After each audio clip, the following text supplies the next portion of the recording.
അന്താരാഷ്ട്ര കേരള പഠന കോൺഗ്രസിന് മുന്നോടിയായുള്ള സെമിനാറുകളുടെ സ്വാഗത സംഘ രൂപീകരണ യോഗം പീരുമേട് SMS ക്ലബ് ഹാളിൽ നടന്നു. AKG പഠന ഗവേഷണ കേന്ദ്രത്തിൻ്റെയും M ജനദേവൻ പഠന ഗവേഷണ കേന്ദ്രത്തിൻ്റെയും ആഭിമുഖ്യത്തിലാണ് പഠന കോൺഗ്രസ് സംഘടിപ്പിക്കുന്നത്. മെയ് മാസം 10-11 തീയതികളിലായി കുട്ടിക്കാനം മരിയൻ കോളേജിൽ വെച്ചിട്ടാണ് സെമിനാർ സംഘടിപ്പിക്കുന്നത്. സെമിനാറിൻ്റെ വിജയത്തിനു വേണ്ടി സ്വാഗത സംഘം രൂപീകരിക്കുകയുണ്ടായി. യോഗത്തിൽ ജില്ലാ പഞ്ചായത്ത് അംഗം KT ബിനു അധ്യക്ഷനായിരുന്നു. സ്വാഗത സംഘ രൂപീകരണ യോഗം CPIM സംസ്ഥാന സെക്രട്ടേറിയറ്റ് അംഗം KK ജയചന്ദ്രൻ ഉദ്ഘാടനം ചെയ്തു. സാധാരണ പ്ലാനിംഗ് ബോർഡോ അല്ലെങ്കിൽ നമ്മുടെ പ്ലാനിംഗ് കമ്മീഷനും എല്ലാം തീരുമാനിക്കുന്നതിനപ്പുറം ജനകീയമായ അഭിപ്രായങ്ങൾ കൂടി സ്വരൂപിച്ചുകൊണ്ട് അതിൽ വിദഗ്ധമായി ഉയർന്നു വരുന്ന അഭിപ്രായങ്ങൾ കൂടി കേരള സംസ്ഥാനത്ത് പ്രായോഗികമാണ്.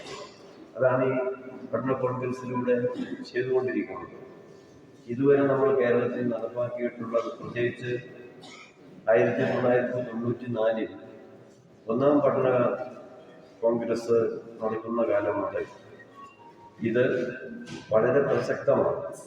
അതിനു മുമ്പ് പഠന കോൺഗ്രസുകളുടെ അടിസ്ഥാനത്തിൽ അല്ലെങ്കിലും നടത്തിയുള്ള പ്രവർത്തനങ്ങൾ ചുരുക്കി ഞാൻ പറയാം. ഇപ്പം 1957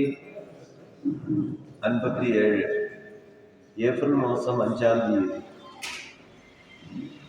VMSന്റെ നേതൃത്വത്തിലുള്ള ഗവൺമെൻറ് അധികാരമേറ്റെടുത്തു. അങ്ങനെ ചരിത്രത്തിൽ തെരഞ്ഞെടുപ്പിലൂടെ കമ്മ്യൂണിസ്റ്റ് പാർട്ടിയുടെ നേതൃത്വത്തിലുള്ള ഒരു ഗവൺമെൻറ് 2 ദിവസങ്ങളിലായി നടക്കുന്ന സെമിനാറുകളിൽ കേരളത്തിൻ്റെ വനസ്ഥിതിയും പരിപാലനവും വനനിയമങ്ങളും അതിലെ വൈരുദ്ധ്യങ്ങളും വനവും ജൈവ വൈവിധ്യവും അധിനിവേശ സസ്യങ്ങൾ പ്രശ്നങ്ങൾ തുടങ്ങി പശ്ചിമഘട്ടത്തിൻ്റെ സംരക്ഷണവും വന്യജീവി സംഘർഷങ്ങൾ വർദ്ധിച്ചു വരുന്ന കാലഘട്ടത്തിൽ വനം വന്യജീവി നിയമങ്ങളും ചട്ടങ്ങളും അതിലെ വൈരുദ്ധ്യങ്ങളെ സംബന്ധിച്ചും വന്യജീവികളും മനുഷ്യരും തമ്മിലുള്ള നിരന്തര പോരാട്ടങ്ങളെ സംബന്ധിച്ചുമെല്ലാം സെമിനാറിൽ ചർച്ചകളാകും. ഇടുക്കിയുടെ സമഗ്ര വികസനം ലക്ഷ്യമിട്ടുകൊണ്ട് കേരള സർക്കാർ പ്രത്യേക പാക്കേജ് പ്രഖ്യാപിച്ചിട്ടുണ്ട്. ഇതിൻ്റെ പുരോഗതിയും വിലയിരുത്തുന്നതിന് ഈ സെമിനാർ വേദിയാകും. യോഗത്തിന് CPIM Peermade area secretary S Sabu സ്വാഗതം ആശംസിച്ചു. സെമിനാറിന് പ്രാധാന്യത്തെ സംബന്ധിച്ച് ആസൂത്രണ board deputy director doctor Anilkumar, planning board വിദഗ്ധൻ ശിവരാമകൃഷ്ണൻ തുടങ്ങിയവർ സംസാരിച്ചു.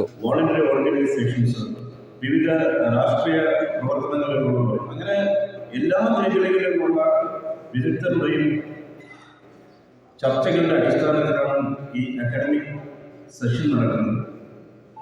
അപ്പം ഇതിനകത്ത് കൃത്യമായിട്ട് ഈ അക്കാഡമിക് സെഷൻ 2 ദിവസത്തെ അക്കാഡമിക് സെഷൻസ് 24 സെഷനുകളായിട്ടാണ് വിവിധ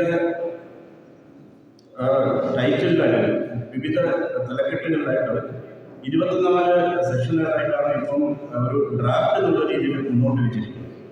അത് വീണ്ടും ഈ ഓരോ സെഷനിൽ എന്തൊക്കെയാണ് അവരുടെ കോൺട്രിബ്യൂഷൻ എന്നുള്ളതിനെ പരിശോധിച്ചിട്ടായിരിക്കും ഇതിൻ്റെ ഒരു ഫൈനലൈസേഷൻ വരുന്നത്. അപ്പം അങ്ങനെ 2 ദിവസം കൊണ്ട് നമുക്കിത് ഇഷ്ടപ്പെടുന്ന നമ്മുടെ ഈ 2 ദിവസം കൊണ്ട് നടക്കുന്നത്.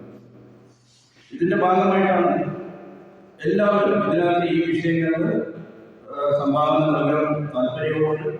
ഇവിടുത്തെ ഇടുക്കിയിൽ പ്രത്യേകിച്ച് മലയോര മേഖലകളിൽ നേരിടുന്ന വെല്ലുവിളികളോടൊപ്പം ഇവിടുത്തെ ജനാധിപത്യപരമായ രാഷ്ട്രീയം, ഇവിടുത്തെ ഭരണഘടന അനുസരിച്ച്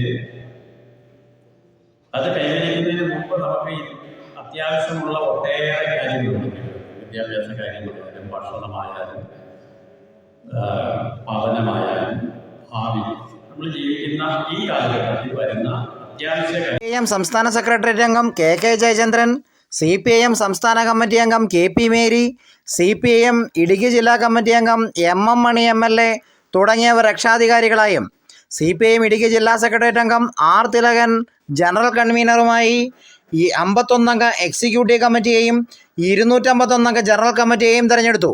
സംഘടിക്കാൻ ആഗ്രഹിക്കുന്നവർ മുൻകൂട്ടി രജിസ്റ്റർ ചെയ്യണമെന്നും സെമിനാറിൽ ഉന്നയിക്കപ്പെടുന്ന വിഷയങ്ങളെ സംബന്ധിച്ച് 300 വാക്കിൽ കവിയാത്ത ആബ്സ്ട്രാക്റ്റ് തയ്യാറാക്കി ഏപ്രിൽ മാസം 20-ാം തീയതിക്ക് മുമ്പായി വിദഗ്ധ സമിതിക്ക് മുമ്പാകെ സമർപ്പിക്കണമെന്നും വിദഗ്ധ സമിതി പരിശോധിച്ചതിന് ശേഷം അവ സെമിനാറിൽ ഉൾപ്പെടുത്തുമെന്നും CB വർഗീസ് ചടങ്ങിൽ അറിയിച്ചു. SS നാഗേഷ് കൺവീനറുമായിട്ടുള്ള കമ്മിറ്റിയാണ് അന്താരാഷ്ട്ര പഠന കോൺഗ്രസിൽ ചർച്ച ചെയ്യപ്പെട്ട വിഷയം സമ്മേളനം അംഗീകരിച്ച ഭാവി കേരളത്തിലെ പൊന്മൊഴികൾ എന്ന നമ്മുടെ പാർട്ടി ലക്ഷ്യം കാണുന്ന വിഷയത്തെ അടിസ്ഥാനപ്പെടുത്തി പീരുമേട്. വാർത്തകൾക്കായി പീരുമേട് ലൈവ് ന്യൂസ് സബ്സ്ക്രൈബ് ചെയ്യൂ.